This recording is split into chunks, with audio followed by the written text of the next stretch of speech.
Question 17. Do Muslims worship Muhammad? Islam is based on uncompromising monotheism. God alone is to be worshipped and nothing else.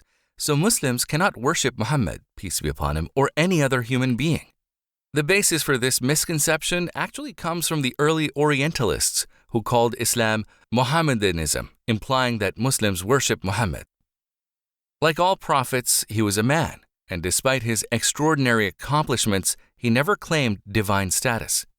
Rather, he always maintained that he was human like everyone else, that he spoke nothing of his own accord, and that the Qur'aan was a message from God, revealed to him by God, to whom alone belongs all glory and praise.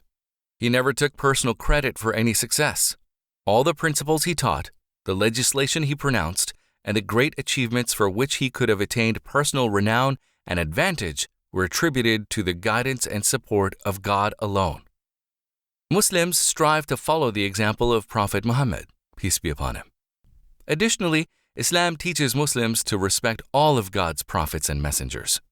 However, respecting and loving them does not mean worshiping them, for all forms of worship must be directed only to the Creator. Muhammad, peace be upon him, was himself a devout worshiper of God. He gave away everything he obtained in charity, fasted often, and would spend a great portion of the night in prayer. He was constantly aware of his Lord, remembering him in every situation, and his words of praise and supplication reflected the highest degree of sincerity and servitude. His entire life was dedicated to the cause of God.